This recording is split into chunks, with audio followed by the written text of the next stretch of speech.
Hello friend, welcome back my YouTube channel. फिर से एक नई वीडियो में आपका स्वागत है। मैं बद्रीनाथ धाम की दर्शन करने के बाद वहीं पास में 3 किलोमीटर दूर माना गांव को जा रहा हूं, जहां पर हिंदुस्तान की अंतिम चाय की दुकान भी है। और कहा जाता है कि माना गांव से करीब 50 किलोमीटर की दूरी पर चीन का बॉर्डर है, जहां सबको जाने की अनुमति नहीं है। दोस्तों, माना गांव जहां पर वसुंधरा, भीम का पुल, वेद व्यास की गुफा और भारत की अंतिम चाय की दुकान के लिए प्रसिद्ध है। दोस्तों, हम लोगों ने एक गाड़ी बुक किया जो बद्रीनाथ धाम से माना गांव को लेकर जाएगी और वापस लेकर आएगी भी, जिसका चार्ज 500 रुपये मांग रहे हैं और हम लोगों ने 500 रुपये पे किया। आप इस बोर्ड पर देख सकते हैं, लिखा हुआ है लास्ट इंडियन विलेज सीमांत ग्राम माणा। यहाँ से माना गांव की सीमा स्टार्ट हो गई है। अब आगे देखते हैं माना गांव में क्या क्या हमें देखने को मिलता है। बद्रीनाथ मंदिर से आप चाहे तो पैदल भी जा सकते हैं, लेकिन 3 किलोमीटर काफ़ी लेंथ हो जाएगा। सो इसलिए हम लोगों ने गाड़ी बुक कर लिया और रास्ते में हमें ITBP यानी इंडियन तिब्बत बॉर्डर पुलिस का कैंप है, राइट साइड में है यहाँ पर, और लेफ्ट साइड में वसुंधरा नदी बह रही है और रास्ता कहीं कहीं खतरनाक दिख रहा है। वसुंधरा नदी का पानी दूर से ही काफ़ी साफ दिखाई दे रहा है और माना गांव के कुछ दूर से ही वसुंधरा नदी का आगमन हुआ है। यहाँ का नेचर काफ़ी अमेजिंग, एक्सीलेंट है। आप देख सकते हैं कितना साफ सुथरा नेचर। फाइनली हम लोग माना गांव पहुँच गए हैं और गाड़ी से उतरकर यहाँ पर गाड़ियों का पार्किंग भी है और गाड़ी के ड्राइवर का नंबर ले लिया हूँ। वो कह रहे हैं कि जब आप माना गांव घूम लेंगे तो मुझे एक कॉल कर देंगे तो मैं आपको लेने आ जाऊंगा। माणा भारत के उत्तराखंड राज्य के चमोली जिले में स्थित एक गांव है। चलते हैं माना गांव। इंडिया का लास्ट गांव है, देन चाइना है। यह तिब्बत की सीमा पर स्थित माना दर्रा से पहले भारत का सबसे अंतिम ग्राम है। राष्ट्रीय राजमार्ग 7 यहाँ से गुजरता है। तिब्बत की सीमा यहाँ से 26 किलोमीटर दूर है। अलकनंदा नदी और सरस्वती नदी का संगम यहाँ स्थित है। क्या है? नजर बट्टू क्या काम आता है? अच्छा, नजर वजर भगाने का। माना गांव में स्वागत है। माना गांव में इंटर हो चुके हैं। इस साइड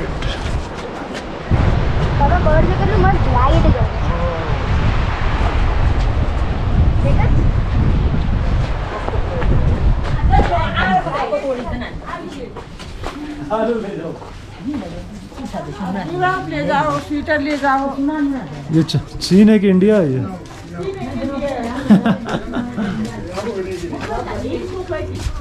भैया गिर टोकरी उठा, टोकरी कैसे उठाई? माना गांव।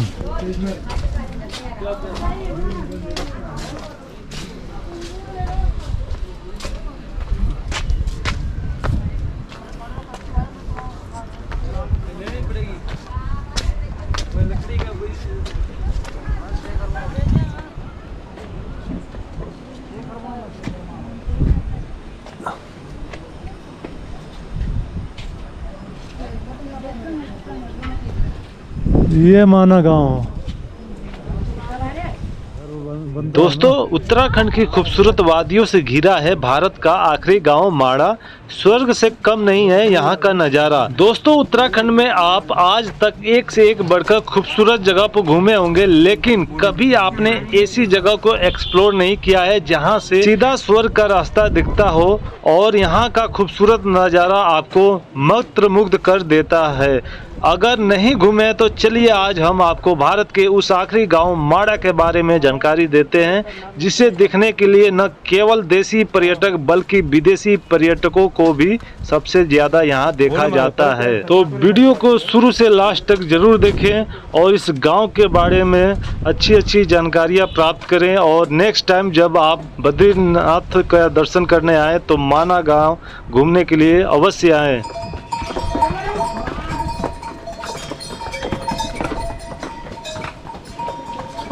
भारतीय डाक। तो ये बहुत दिनों के बाद डब्बा देखा है। आजकल तो फोन ही बन गया। बाकी फोन आजकल दादी बल माँ को बोला दही दे दो। ये नज़र उतारने वाला है, घर और मकान बनता है ना। हाँ बेटा। पत्थरी की दवा। हाँ हर्बल टी, हेलो। बाल जड़ी, दाल जड़ी। हेलो। हाँ ये कितने का है भाई? कौन सी बेटी है? हाँ। माना गांव के दुकानों में काफी अच्छे और खूबसूरत कपड़े हैं, लेकिन महंगे भी उतने ही हैं। यहाँ के लोग 100 साल से ज्यादा उम्र तक जी लेते हैं। यहाँ पे एक दादी माँ को देखिए, मैं इनके साथ सेल्फी लेता हूँ तो क्या रिएक्शन आता है इनका। क्या फोन निकाल रहा है?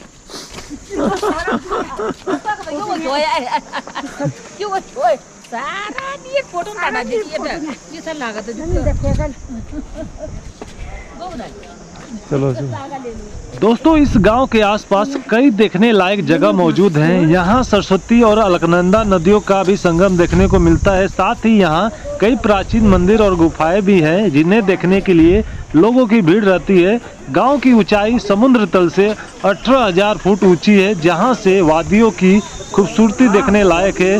बद्रीनाथ से 3 किलोमीटर की दूरी पर बसे इस गांव की सड़क पहले कच्ची थी, जिस वजह से यहाँ लोग को जाने की परेशानी होती थी। इसलिए लेकिन अब सरकार ने यहाँ पक्की सड़कों की सुविधा करवा दी है। अब पर्यटक यहाँ आसानी से आ सकते हैं। यहाँ काफी खूबसूरत गेट के पास एक बोर्ड है, जहाँ लेफ्ट साइड में भीमपुर सरस्वती धाम और केशव प्रयाग है, और राइट साइड में गणेश गुफा और वेद व्यास गुफा भी है। अभी हम लोग सितंबर मंथ में आए हैं घूमने के लिए माना गाँव। सर्दियों में यहाँ के रहने वाले लोग चले जाते हैं चमोली में। क्या अम्मा ये क्या है? इससे क्या होता है? इससे रोटी बनता है। रोटी? बद्रीनाथ भोग यही लगता है। अच्छा, बद्रीनाथ का भोग लगता है। हाँ, जो ऋषि लोगों ने सजा दिया बद्रीनाथ पहले जाना है। या कुछ पहले नहीं होगा, तो पापा होगा। पुराण और महाभारत का लेखन इसी मंदिर में हुआ है। चलते हैं मंदिर में।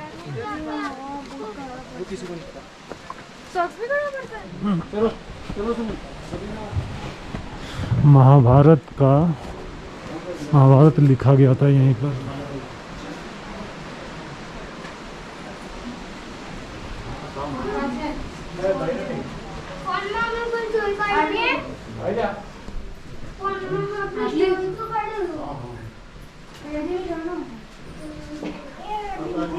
गुफा है।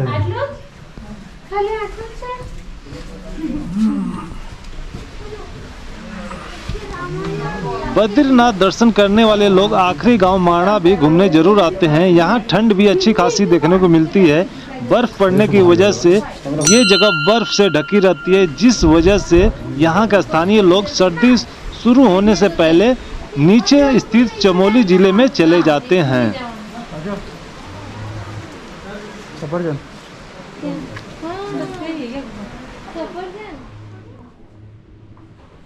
कुछ लोग गुफा में तपस्या करते हुए दिखाई दे रहे हैं।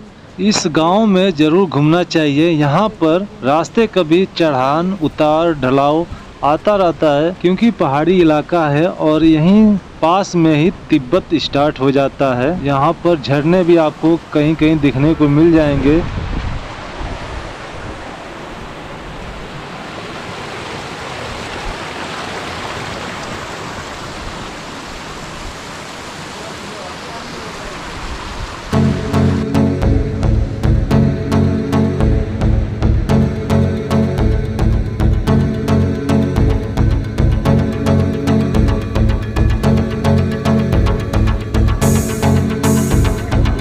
पुराना देख के लिखवा दी थी, मैं जिसने लिखी थी महाभारत, मतलब बोला था।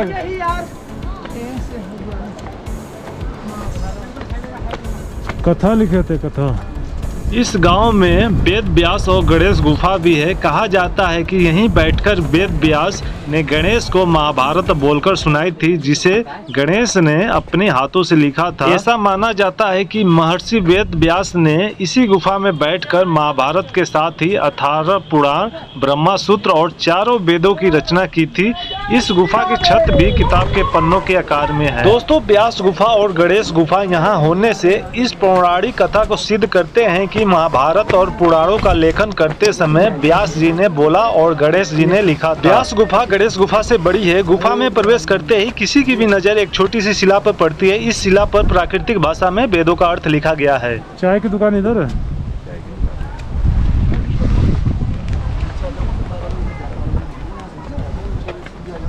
आ गया आखिरी चाय की दुकान भारत के।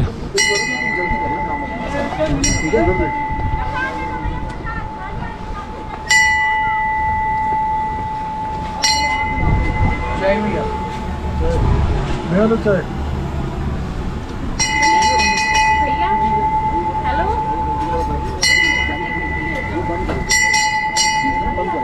यहाँ देखो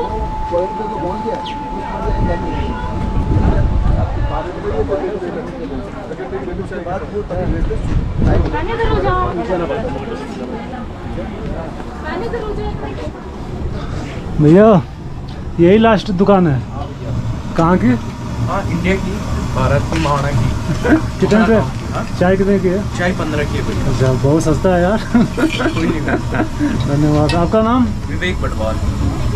वो सभी लोग यहीं से पीते हैं लास्ट है। हाँ जी बिल्कुल। इसके बाद चाइना कितना किलोमीटर है? यहाँ से आपका 60 किलोमीटर है। हाँ, वहाँ तो जाना अलाउ नहीं है। नहीं, आप लोग जा सकते? उसको नहीं, आप लोग जाते हो? हमको भी अलाउड नहीं है भैया।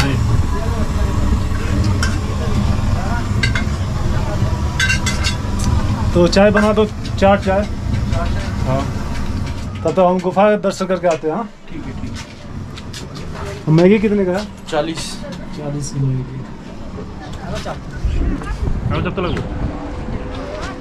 यही लास्ट चाय है इंडिया का।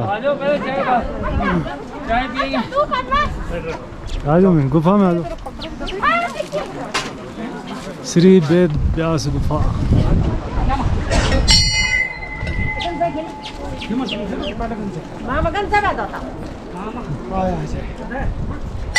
यही लास्ट है ना। कृपया गुफा के अंदर फोटो खींचना मना।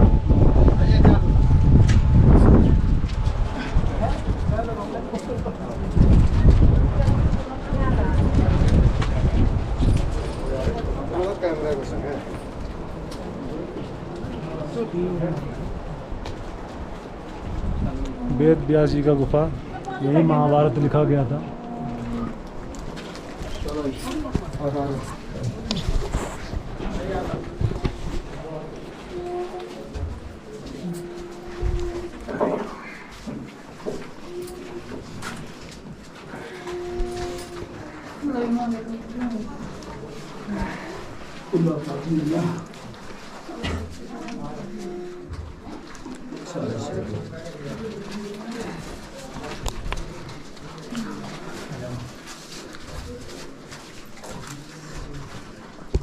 बाल ऊपर कर लो 50 ग्राम।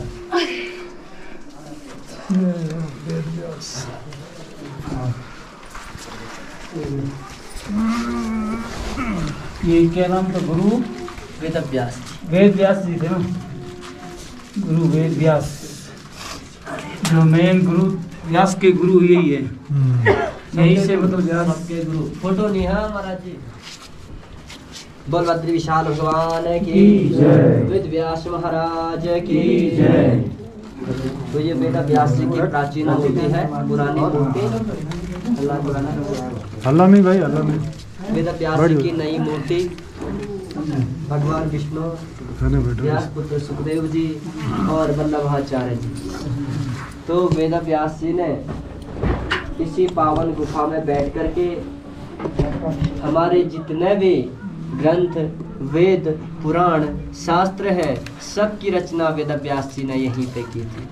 लेकिन महाभारत लिखने के लिए समय की कमी होने के कारण गणेश जी को बुलाना पड़ा, क्योंकि द्वापर का अंतिम समय था और कलयुग आने वाला था। गणेश जी ने शर्त रखी कि सुरते तत्प्राह विघ्नेषु यदि मैं लेखनी क्षण, लिखते वक्त मेरी लेखनी क्षण भर भी रुकनी नहीं चाहिए। रुक गई तो आगे नहीं चलेगी, क्योंकि गणेश जी दोनों हाथों से लिखा करते थे। तो यहाँ से वेद व्यास जी महाभारत बोलते गए और गणेश गुफा में गणेश जी लिखते गए। महाभारत के बाद भी जब वेद व्यास जी को आत्मसंतुष्टि नहीं हुई तो इस स्थान को छोड़ करके और उदास होकर के चले जाते हैं सरस्वती नदी के किनारे और वहाँ पे जाकर के बैठ जाते हैं। नारद मुनि आते हैं। नारद जी कहते हैं कि भगवान आप इतने उदास क्यों हैं? तो वेद व्यास जी कहते हैं कि मैंने इतने ग्रंथों का लेखन कर दिया, वेद पुराणों की रचना कर दी, तब भी ये चित्त शांत नहीं हो रहा। तो नारद जी कहते हैं कि जब तक तुम भागवत रूपी उस रस का पान अपने भक्तजनों में नहीं बांटोगे तब तक तुम्हें संतुष्टि नहीं मिलेगी। तो अंत में इसी स्थान पे आकर के नर नारायण भगवान को प्रणाम किया, माँ सरस्वती की वंदना की और यहाँ पे आकर के श्रीमद् भागवत महापुराण की रचना की। बोल श्रीमद् भागवत महापुराण के। व्यास पुत्र सुखदेव जी जो 12 साल तक माँ के गर्भ में रहे थे, कहा कि जब तक मुझे श्री कृष्ण के दर्शन नहीं होंगे मैं जन्म नहीं लूंगा। तो कैसे हैं वो आनंद कंद वृंदावन बिहारी जो माँ के गर्भ में भी दर्शन दे देते हैं। बोल माँ के बिहारी लाल की। और लास्ट में वल्लभाचार्य जी छत्तीसगढ़ चंपारण से 500 वर्ष पहले 11 साल की बाल अवस्था में यहाँ पे आए। तो 500 वर्ष पहले कोई एम्बेसडर नहीं थी, समूह टाटा नहीं थी, पुल नहीं थे, एरो का चिन्ह नहीं था, तो कैसे आए होंगे? कहाँ रह गया छत्तीसगढ़, कहाँ रह गया माणा, वो भी 11 साल की अवस्था में। आज जब हर वक्त के पास अपना साधन है फिर भी जब गाड़ी छोड़ करके पैदल मार्गों पे चलते तो उनकी हालत कैसी होती उन्हीं को पता होगा। यहाँ पे आने में फां शुरू हो जाता है। तो ये एक ही सूत्र को लेकर आए कि वेद व्यास जी का पुण्य धाम कहाँ पे होगा? जहाँ पे ब्रह्मणत्याम सरस्वत्याम आश्रमम पश्चिमी तटे सम्या प्रासदी प्रोक्त और जीणाम शत्रुवर्धनम तस्मिन् स्वाश्रमे व्यासो बद्री षण्ड मंडिते। ब्रह्म कहते हैं ज्ञान को, जहाँ पे ज्ञान को देने वाली माँ सरस्वती बहरी हो, सम्य प्रास नामक क्षेत्र हो, बद्री षण्ड मंडिते, बद्री कहते हैं वेद को, वेद की झाड़ियां हो। सोच लीजिए उसी स्थान पे वेद व्यास जी का पुण्य धाम होगा। तो जब वल्लभाचार्य जी यहाँ पे आए तो साक्षात वेद व्यास जी के दर्शन हुए, क्योंकि अस्वस्थामा बलि व्यासो हनुमानश्च विभीषण कृपा परशुरामश्च सप्ते चैत्र जीविनो। वेद व्यास तो आज भी अजर अमर है। बोल वेद व्यास भगवान की। ये विशाल शिला जो दिख रही है ये व्यास पुस्तक है, व्यास पोथी। इसको बाहर से देखोगे अलग अलग पन्ने स्पष्ट दिखाई देते हैं। टाइम मिलेगा खोल करके पढ़ लेना क्या क्या लिखा है। तो ये द्वापर में भोजपत्र हुआ करती थी, जो ही कलयुग आया पत्थर में अवतरित हो गया। अगर भोजपत्र ही रहता तो भक्त इसे कोरोना काल में मार्केट में बेच देते।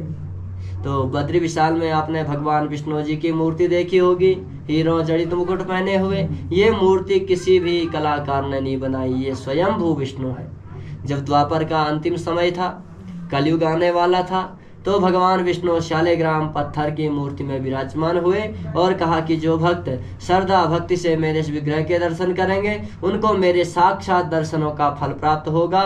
तो भागवत की बुक साक्षात कृष्ण स्वरूप होती, कलयुग आते ये भी पत्थर में अवतरित हो गया। बोल बद्री विशाल भगवान की। हरिओम। आप लोगों की यात्रा मंगलमय हो, मनोकामना परिपूर्ण हो, इसी प्रकार की भक्ति बनी रहे। सतयुग में भगवान का नाम लेते थे, भगवान दौड़े आते थे। त्रेता युग जब आया यज्ञ की पूर्ण आहुति से, द्वापर युग जब आया वर्षों घोर तपस्या से। और वो तपस्थली यही स्थान है जहाँ पे आज भी एक दिन की तपस्या से 10,000 वर्ष की तपस्या का फल प्राप्त होता। और कलोर भक्ति कीर्तनार्थ, इस कलयुग में इसी तरह का भक्ति संकीर्तन न जाने किस रूप में नारायण मिल जाते हैं। बोल बद्री विशाल भगवान की हरि। आ जाओ टीका लगाओ जिन पे टीका नहीं लगा।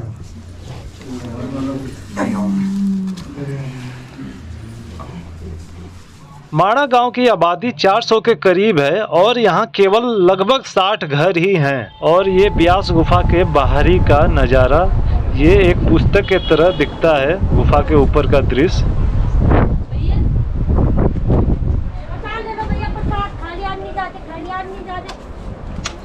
खाली आदमी जाते कितने का मार्सी ने क्या, मार्सी व्यास ने आप जा झंडा ही पकड़ो।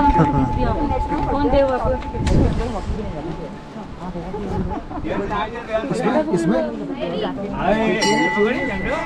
चाय पी लेते हैं। चाय बन रही है, 2 चाय बनवा।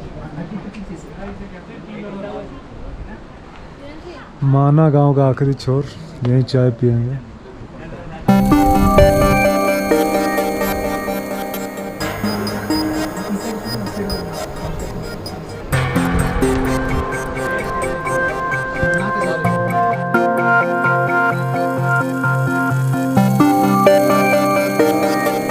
यहाँ का चाय यादगार है। P low.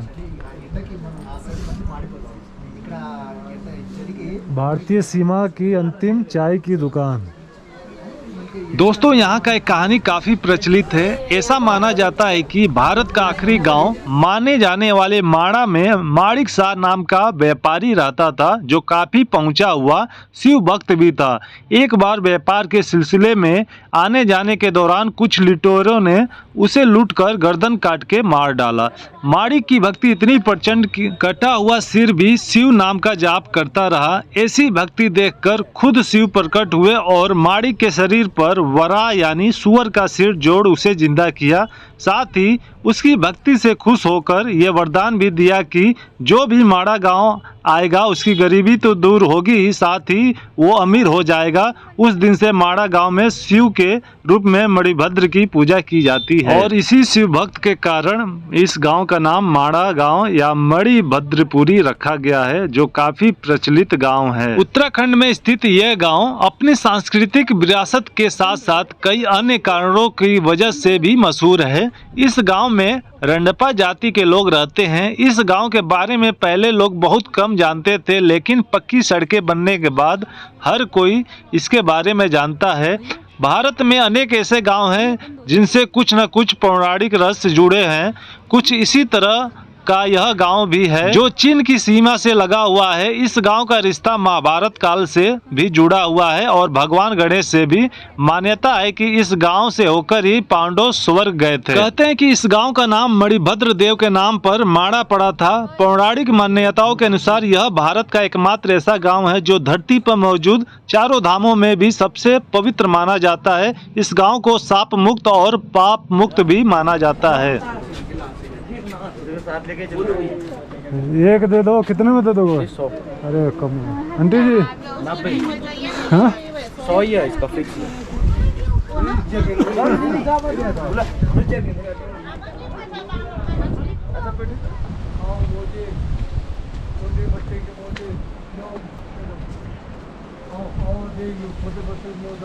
ले 10 पे।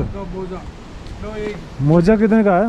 ये तो 10 रुपए का। ये मोजा कौन सा? छोटे बच्चे का। छोटे बच्चे का 80 का जोड़ा। ये पेयर और ये वो तो 120 का 100 रुपये ले जाइए। और ये क्या है? सिराजी। और ये क्या है बाबा? हाँ ग्रीन टी ले जाइए। ले ले मेरे को।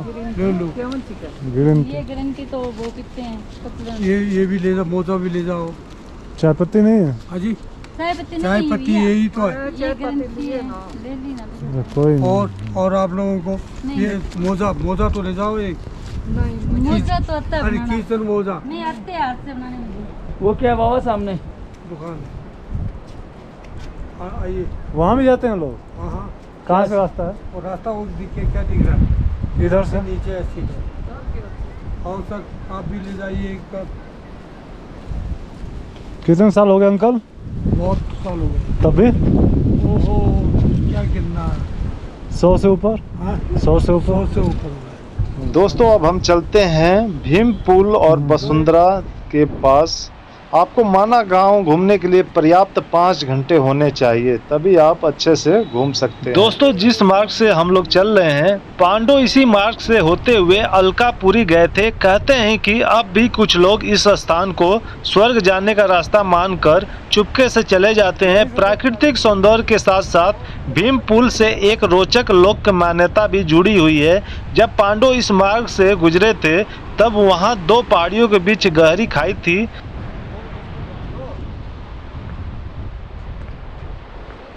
उस खाई को पार करना आसान नहीं था, तब कुंती पुत्र भीम ने एक भारी भरकम चट्टान उठाकर फेंकी और खाई को पाटकर पुल के रूप में परिवर्तित कर दिया।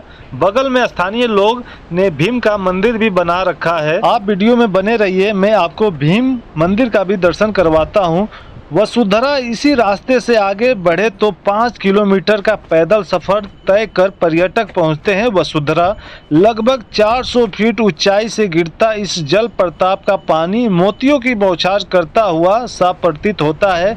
ऐसा कहा जाता है कि इस पानी की बूंदें पापियों के तन पर नहीं पड़ती। यह झरना इतना ऊंचा है कि पर्वत के मूल से पर्वत शिखर तक पूरा प्रताप एक नज़र में नहीं देखा जा सकता है। दोस्तों, रास्ते में आपको छोटे छोटे स्टॉल शॉप्स दिखाई देंगे और एक मंदिर भी आ रहा है। रास्ते में देखते हैं किन देवता देवी का मंदिर है। यहाँ पर पुजारी बैठे हुए हैं, दर्शन कर लेते हैं माता जी का। काफ़ी ऊंचे पर्वत के सबसे नीचे गुफा में मंदिर बनाया गया है, पर्वत का काट कर, और आगे पानी की आवाज़ आ रही है। काफ़ी ऊंचे पहाड़ों से पानी गिरते हुए एक नदी का रूप ले रही है। और यहाँ देखिए काफ़ी अद्भुत नज़ारा और क्या नेचुरल है। दोस्तों, जहाँ मैं खड़ा हूँ इसी को भीम पुल के नाम से जाना जाता है। भीम जी ने एक पत्थर को यहीं पर रख दिया दो नदियों के बीच, जो इस समय इस तरफ से उस तरफ जाने के लिए सुविधाजनक रास्ता बन गया है और काफ़ी आसानी से हम लोग उस छोर तक जा सकते हैं।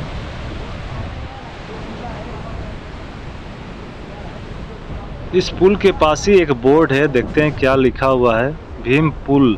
स्वर्गारोहण की ओर बढ़ते हुए इस स्थान पर सरस्वती नदी को पार करने हेतु महाबली भीमसेन ने एक विशाल पत्थर की शिला उठाकर एक पुल का निर्माण किया था। इस पुल से पार होकर पांडव आगे बढ़े थे, तब से यह पुल भीम पुल के नाम से प्रसिद्ध हुआ। अभी भी इस पुल का कार्य जारी है। ओ माय गॉड, हिंदुस्तान की अंतिम दुकान एक और। यहाँ के लोकल लोग पर्यटक को मूर्ख बना रहे हैं। देखिए, एक और दुकान मिल गया, हिंदुस्तान की अंतिम दुकान। एक और आगे भी दिख रहा है। कितने हैं हिंदुस्तान की अंतिम दुकान यहाँ पर। दोस्तों, ये दुकान के आगे का रास्ता वसुंधरा की ओर जाता है, जो यहाँ पर अगर आप घोड़ा से जाना चाहते हैं तो घोड़े भी उपलब्ध हैं, या फिर पैदल जाना चाहते हैं तो लगभग 5 किलोमीटर की दूरी पर वसुंधरा है। आप पैदल जा भी सकते हैं, 2 घंटे में पहुँच जाएंगे और 2 घंटे में वापस आ जाएंगे यहाँ पर। हिमालय क्षेत्र में मिलने वाली अचूक जड़ी बूटियों के लिए भी माणा गांव बहुत प्रसिद्ध है। हालांकि यहाँ के बहुत कम लोगों को इसकी जानकारी है। यहाँ मिलने वाली कुछ उपयोगी जड़ी बूटियों में बालछड़ी है, जो बालों में रूसी खत्म करने और उन्हें स्वस्थ रखने के काम आती है। इसके अलावा खोया है, जिसकी पत्तियों से सब्जी बनाकर खाने से पेट बिल्कुल साफ हो जाता है। यहाँ मिलने वाली पीपी की जड़ को भी पानी में उबालकर पीने से पेट साफ हो जाता है और कब्ज की शिकायत नहीं रहती। दोस्तों, चलिए मैं आपको भीम के पाँव का निशान दिखाता हूँ। यहीं पास में भीम जी के पाँव का निशान है, जब उन्होंने एक पत्थर को पुल के रूप में बनाया था। भीम पुल, भीम का पत्थर है, यही पुल बन गया है। यहीं पास में ही सरस्वती जल को बोतल में पैक करके यहाँ के लोकल लोग बेच रहे हैं। चलिए जानते हैं सरस्वती जल के बारे में महत्व क्या है। जो मानव सरस्वती जल के स्पर्श, आचमन, स्नान, पूजा, स्मृति तथा वंदना करते हैं, उनके वंश में सरस्वती का विच्छेद नहीं होता है, अर्थात उनके वंश में सभी लोग बुद्धिमान होते हैं। और सेकेंड महत्व यह है, सरस्वती जल धार्मिक प्रतिष्ठान की शुद्धिकरण व विद्या वृद्धि के प्रयोग में आता है। अब चलते हैं, देखते हैं कितने में बोतल मिलता है।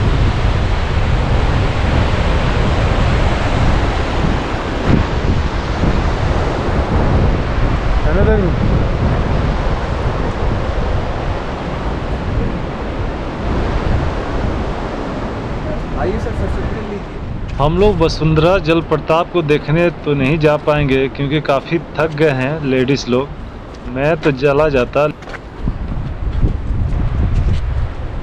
मैं वसुंधरा जल प्रताप देखने के लिए जाता, बट 2 घंटे जाने में 2 घंटे आने में, तब तक ये इतना देर तक वेट नहीं करते जो साथ में आए हैं। तो नेक्स्ट टाइम आऊँगा तो फिर चलूँगा। माड़ा में कड़ाके की सर्दी पड़ती है। 6 महीने तक यह क्षेत्र केवल बर्फ से ही ढका रहता है। यही कारण है कि यहाँ की पर्वत चोटियाँ बिल्कुल खड़ी और खुश्क हैं। सर्दियाँ शुरू होने से पहले यहाँ रहने वाले ग्रामीण नीचे स्थित चमोली जिले के गाँव में अपना बसेरा करते हैं। आपको जानकर हैरत होगी कि यहाँ का एकमात्र इंटर कॉलेज 6 महीने माड़ा में और 6 महीने चमोली में चलाया जाता है। देखिए एक और भारत की अंतिम चाय की दुकान आ गई है। ये मेरे नज़र में चौथा दुकान है जो भारत की अंतिम चाय की दुकान होगी। लेकिन यह दुकान जहां बना है काफ़ी स्पेस है चारों तरफ और भारतीय तिरंगा अपनी शान से लहरा रहा है, क्योंकि यहीं पास में चीन का बॉर्डर है 60 किलोमीटर के बाद। 4। हालांकि यह पूरा क्षेत्र साल भर ठंडा रहता है, लेकिन यहाँ की जमीन को बंजर नहीं कहा जा सकता है। अप्रैल मई में जब यहाँ बर्फ पिघलती है तब यहाँ की हरियाली देखने लायक होती है। यहाँ की मिट्टी आलू की खेती के लिए सबसे अच्छी मानी जाती है। यही बद्रीनाथ का प्रसाद चढ़ता है जो मैं भारत का अंतिम गांव में माड़ा में आया हूँ, यहाँ तोड़ रहा हूँ प्रसाद। सुखा के में भर देते हैं। हाँ, रख दे इसमें। आ जाओ। जौ और थापर इसका आटा बनता है। ये 2 फसल भी अन्य प्रमुख फसलों में से हैं। इनके अलावा यहाँ भोजपत्र भी बड़ी संख्या में पाए जाते हैं, जिन पर हमारे महापुरुषों ने अपने ग्रंथों की रचना की थी। बद्रीनाथ में तो ये बिकते भी हैं। यहाँ पर सभी लोग पंडित जी के साथ वसुंधरा जलप्रपात देखने जा रहे हैं। मैं आगे मोड़ तक जाऊंगा जहाँ जलप्रपात वसुंधरा जी का दर्शन हो जाए। वसुंधरा जी का नाम दिया इसको वसुंधरा। ऐसा था जब पांडव चल रहे थे से ध्यान चुराया तो पानी की जरूरत पड़ी, तो जब ये झरना ऑटोमेटिक चल गया। इसका नाम जन से पानी की तमन्ना पड़ी ना, वो पानी गिरा तो जब से। आप सुबह 10 बजे चले थे, कितना टाइम होगा?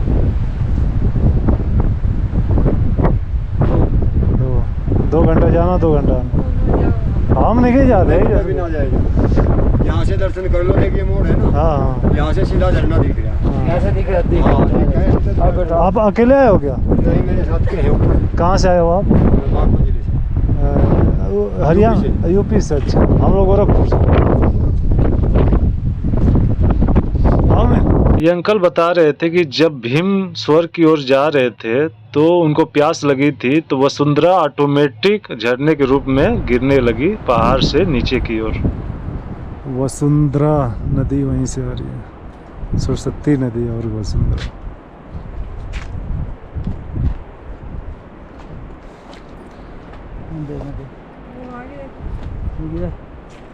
चल में दोस्तों वीडियो काफ़ी लंबा हो गया है। अगर आपको वीडियो पसंद आया तो लाइक ज़रूर करें, और जो माना गांव आना चाहते हैं इस वीडियो को शेयर ज़रूर करें। सुनसान, यहीं से पांडव गए थे स्वर्ग के लिए, इसी रास्ते से।